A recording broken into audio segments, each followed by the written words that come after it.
Hello friends, good evening. I hope आप सभी लोग अच्छे होंगे। फ्रेंड्स, इस वीडियो में हम बात करेंगे फर्स्ट सेमेस्टर सिविल इंजीनियरिंग के स्टूडेंट के लिए, और इसमें हम बात करेंगे कंस्ट्रक्शन मटेरियल सब्जेक्ट के मोस्ट इम्पॉर्टेंट क्वेश्चन की।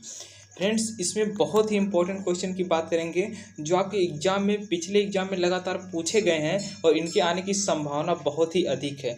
चैप्टर वाइज क्वेश्चन है आपके फ्रेंड्स, कोई भी आपको दिक्कत नहीं होगी यकीनन। फ्रेंड्स, अगर आप इन सभी का अध्ययन स्टडी अच्छे से कर लेंगे तो आप फ्रेंड्स 50 में से 40 नंबर आराम से गेन कर सकते हैं। ठीक है फ्रेंड्स, तो फ्रेंड्स चलिए एक एक क्वेश्चन की बात करते हैं, कौन कौन से क्वेश्चन हैं आपके। ठीक है, इससे पहले बता दें फ्रेंड्स, आपका जो भी कंस्ट्रक्शन मटेरियल का पेपर होगा इसमें कोई भी ऑब्जेक्टिव क्वेश्चन नहीं रहेगा और कोई भी आपका अति लघुत्तरी क्वेश्चन नहीं रहेगा, ना तो आपका कोई लघुत्तरी क्वेश्चन रहेगा। ओनली आपके विस्तृत क्वेश्चन 5 नंबर के पूछे जाएंगे, केवल और केवल आपके 5 खंड रहेंगे। प्रत्येक खंड में 3 क्वेश्चन रहेगा और 3 क्वेश्चन में से आपको 2 क्वेश्चन हल करने होंगे प्रत्येक खंड में। ठीक है, और प्रत्येक क्वेश्चन 5-5 नंबर का होगा। तो फ्रेंड्स, आपको कोई भी बहुविकल्पी क्वेश्चन नहीं आने वाला है, ना तो कोई अति लघुत्तरी क्वेश्चन आने वाला है, केवल आपका विस्तृत क्वेश्चन वो भी 5-5 नंबर का पूछा जाएगा। तो फ्रेंड्स, आपको इन सभी क्वेश्चन को बिल्कुल अच्छे से फ्रेंड्स आप एक जगह नोट कर लीजिए। इसके बाद इन क्वेश्चन को अच्छे से एकदम स्टडी कर लीजिए, इससे बाहर एक भी क्वेश्चन आपका नहीं आएगा। ठीक है, चलिए फ्रेंड्स, एक चैप्टर वाइज क्वेश्चन है, देखते हैं पहला क्वेश्चन क्या है। तो फ्रेंड्स, पहला क्वेश्चन आपका है, भवन निर्माण के लिए पत्थर का चयन करते समय किन किन बातों का ध्यान रखते हैं, संक्षेप में समझाना है। सबसे पहले आपको हेडिंग डालना होगा, भवन निर्माण के लिए पत्थर का चयन करते समय निम्नवत बातें ध्यान रखी जाती है। इस तरह आपको हेडिंग बनाना है, इसके अंतर्गत आपको कौन कौन से बातों को ध्यान रखना उसको लिखना है। आप बिना हेडिंग के मत लिखिएगा कहानी की तरह, नहीं तो आपका नंबर जो है फ्रेंड्स काट लिया जाएगा। इसमें बहुत ही नंबर कटते हैं, इसलिए आपको इन चीज़ों को ध्यान रखना है। जो भी पॉइंट लिखिएगा वह हेडिंग वाइज लिखिएगा। अब नेक्स्ट क्वेश्चन आपका है, जो क्वेश्चन नंबर 2 है, वह है चट्टानों के विभिन्न वर्गीकरण लिखिए। मतलब चट्टान को कितने वर्गीकरण में वर्गीकृत किया गया है उसको लिखना है, तथा किसी एक का विस्तार से वर्णन करना है। मतलब किसी एक वर्गीकरण का आपको विस्तार से समझाना है। नेक्स्ट क्वेश्चन की तरफ चलते हैं। क्वेश्चन नंबर 3 जो हमारा है वह है, पत्थर उत्खनन की विभिन्न विधियां कौन कौन सी हैं। मतलब कि उत्खनन मतलब खुदाई की, पत्थर खुदाई की कौन कौन सी विधियां हैं, उनमें से किसी एक विधि का आपको वर्णन करना है। इसके बाद हम चलते हैं नेक्स्ट क्वेश्चन की तरफ। क्वेश्चन नंबर 4 जो है वो लिखा गया है, पत्थरों का परीक्षण क्यों आवश्यक है। किसी एक परीक्षण का स्पष्ट आपको वर्णन करना है। सबसे पहले आप हेडिंग डालेंगे पत्थरों का परीक्षण, इसके बाद हेडिंग डालेंगे किसी जो भी परीक्षण का वर्णन करना होगा उस परीक्षण की हेडिंग डालेंगे, इसके बाद उसके अंतर्गत लिखेंगे। ध्यान रखिएगा, आप हेडिंग बिल्कुल मत भूलिएगा। अगर आप कहानी की तरह लिखेंगे तो आपको 5 में से 2 नंबर ज़्यादा से ज़्यादा वह देगा, लेकिन अगर आप हेडिंग वाइज लिखेंगे तो आपको 5 में से 4 नंबर भी मिल सकता है। ठीक है, अब अगला क्वेश्चन आपका है क्वेश्चन नंबर 5। क्वेश्चन नंबर 5 है, एक अच्छे भवन पत्थर के लक्षण एवं विशेषताएं लिखिए। बहुत ही इंपॉर्टेंट क्वेश्चन है, ये क्वेश्चन आपके एग्जाम में बार बार आता है। ठीक है, तब इस क्वेश्चन को वेरी इंपॉर्टेंट आप लोग कर लीजिएगा। वैसे सभी क्वेश्चन बहुत ही इंपॉर्टेंट है, एकदम छांट छांट के बनाए गए हैं। ठीक है, अगला क्वेश्चन हमारा क्वेश्चन नंबर 6। क्वेश्चन नंबर 6 है फ्रेंड्स, कह रहा है कि निम्न पर संक्षिप्त टिप्पणी लिखो। किन किन पर टिप्पणी लिखना है। एक तो खदान जिसे क्वेरी कहते हैं इंग्लिश में, और दूसरा लिख रहा है उत्खनन को इंग्लिश में क्वेरिंग कहते हैं, और तीसरा है आपका आविस्फोट मतलब कि मिस फायर। इसके बाद आपका चौथा है वह पतीला, इसे फ्यूज़ कहते हैं। मतलब इन चारों पर आपको टिप्पणी लिखनी होगी। ये भी क्वेश्चन आपका 5 नंबर का पूछा जाएगा। मतलब कोई भी क्वेश्चन आपके 5 नंबर से कम के नहीं पूछे जाएंगे, सभी क्वेश्चन आपके 5 नंबर के पूछे जाएंगे। अब चलते हैं अपने हम नेक्स्ट क्वेश्चन की तरफ। Question number 7। Question number 7 friends आपका है कि पत्थरों की संद्रण मतलब क्रशिंग की प्रक्रिया को आपको समझाना है।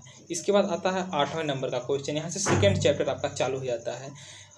पूछा है, ईंट क्या होती है। ईंट निर्माण के लिए उपयुक्त मृदा घटकों का वर्णन करना है। पहले आपको ईंट के बारे में समझाना है, इसके बाद ईंट के निर्माण के लिए उपयुक्त मृदा घटक कौन कौन से, इनका वर्णन करना आपको। फ्रेंड्स, अगला आता है हमारा नेक्स्ट क्वेश्चन। नेक्स्ट क्वेश्चन है, ईंट में दिल्ला क्या होता है। दिल्ला जिसे फ्रॉक कहते हैं इंग्लिश में। ईंट में दिल्ला क्या होता है। फ्रेंड्स, यहाँ ईद लिखा गया है लेकिन यहाँ पे ईंट होगा, ईंट। ईंट में दिल्ला क्या होता है। ईंट में दिल्ला क्यों बनाया जाता है।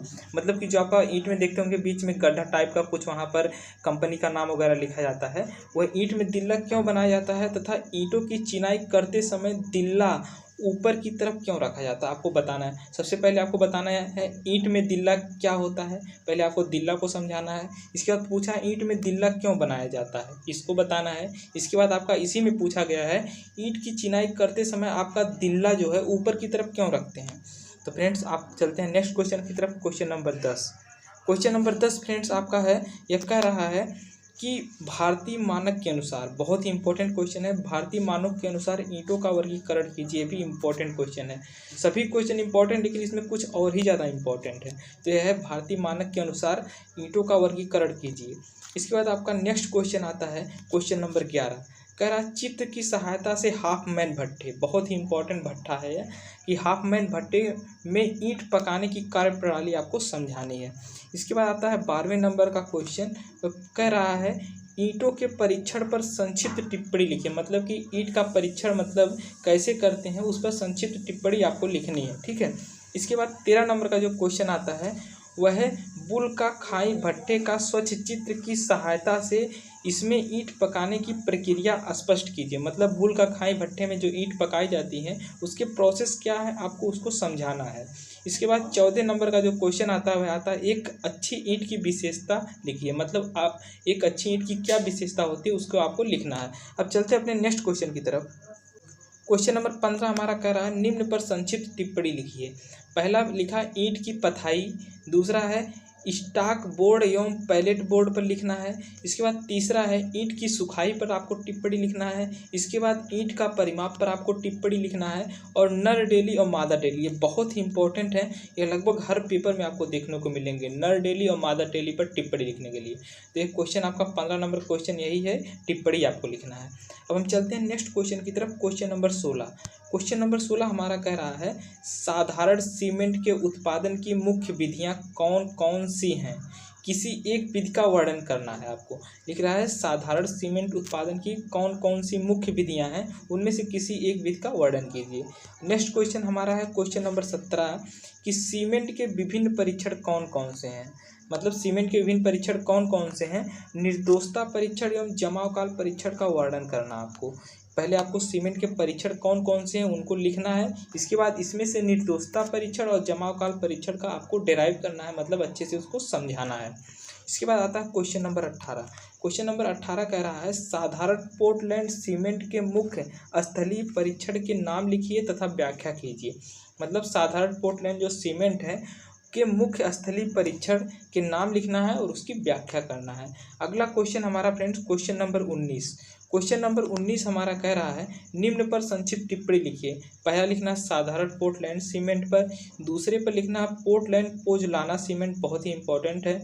इसके बाद तीसरा है शीघ्र बलग्राही सीमेंट, और चौथा आपका है शीघ्र जमने वाला सीमेंट, और पांचवा है रंगीन सीमेंट। इसके बाद फ्रेंड्स आपका जो छठा है वह जिप्सम। मतलब ये 6 पर आपको टिप्पणी लिखना है साधारण पोर्टलैंड सीमेंट, पोर्टलैंड पोजलाना सीमेंट, शीघ्र बलग्राही सीमेंट, शीघ्र जमने वाली सीमेंट, रंगीन सीमेंट और जिप्सम पर आपको टिप्पणी लिखना है। चलते हैं नेक्स्ट क्वेश्चन की तरफ। क्वेश्चन नंबर 20 हमारा कह रहा है, क्वेश्चन नंबर 20 हमारा है कि कह रहा है प्रकाष्ठ किसे कहते हैं। अच्छे प्रकाष्ठ के लक्षण लिखिए। प्रकाष्ठ मतलब होता है टिम्बर, ठीक है। प्रकाष्ठ किसे कहते हैं, एक अच्छे प्रकाष्ठ के क्या लक्षण होते हैं उसको आपको लिखना है।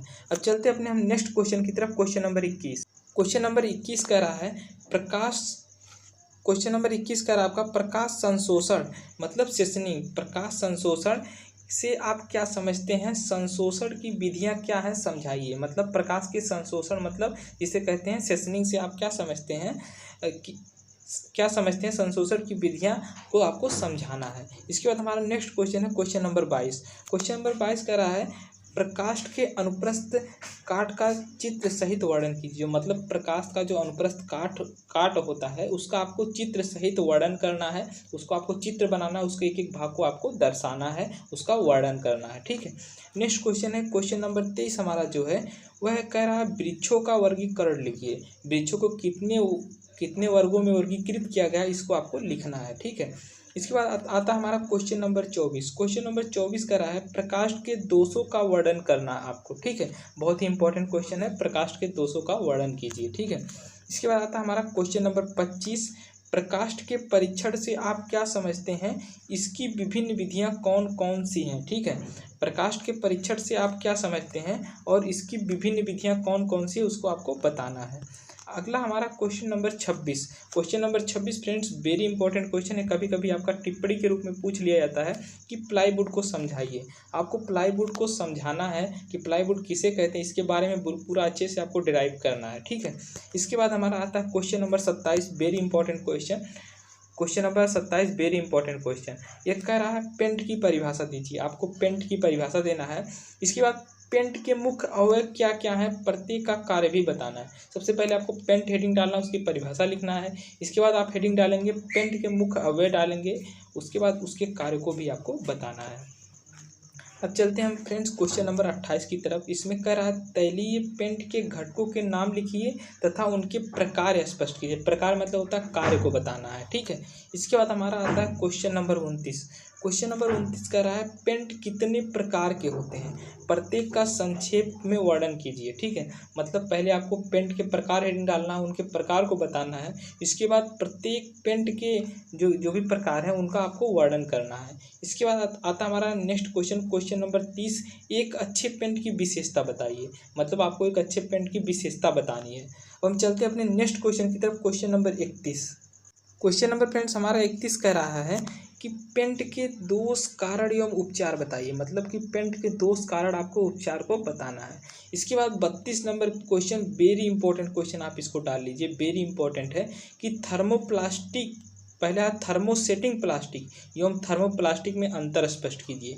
क्या कह रहा है फ्रेंड, कह रहा है थर्मोसेटिंग प्लास्टिक और थर्मोप्लास्टिक में आपको अंतर को बताना है। बहुत ही इंपॉर्टेंट क्वेश्चन है, क्वेश्चन आपके एग्जाम में हर साल पूछा जाता है। ठीक है, हमारा लास्ट क्वेश्चन आता है क्वेश्चन नंबर 33। ठीक है, क्वेश्चन नंबर 33 हमारा लास्ट क्वेश्चन है कि निम्न पर संक्षिप्त टिप्पणी लिखिए। पहला कह रहा है पीवीसी, जिसे पॉलीविनाइल क्लोराइड कहते हैं, जिसे पीवीसी पर टिप्पणी लिखना है। दूसरा है जल रोधी यौगिक पर टिप्पणी लिखना है, और तीसरा है उच्च कार्बन इस्पात पर टिप्पणी लिखना है, और चौथा है मृदु इस्पात पर आपको टिप्पणी लिखना है। फ्रेंड्स, ये हमारा कंस्ट्रक्शन मटेरियल का ओवरऑल जितने भी इंपॉर्टेंट क्वेश्चन बन सकते थे पूरे के पूरे बता दिए गए हैं। फिर भी आपको कोई भी डाउट है, फिर भी अगर आप अदर सब्जेक्ट का और मोस्ट इंपॉर्टेंट क्वेश्चन जानना चाहते हैं तो कमेंट बॉक्स में बताइए, और डिस्क्रिप्शन में हमारे इंस्टाग्राम आईडी दी गई है, आप जो है वहाँ पे जाके फॉलो करके हमसे जो भी क्वेश्चन पूछना आप लोग पूछ सकते हैं, हम उसका तुरंत आपको रिप्लाई देने की कोशिश करेंगे। चलिए फ्रेंड्स, मिलते हैं नेक्स्ट वीडियो में, तब तक के लिए जय हिंद, वंदे मातरम। अगर आप हमारे चैनल पर पहली बार विजिट कर रहे हैं तो चैनल को सब्सक्राइब कर लीजिए, वीडियो कैसी लगी अपने फ्रेंड के पास भी शेयर कर दीजिए। ठीक है, चलिए फ्रेंड्स, इसी के साथ जय हिंद, वंदे मातरम।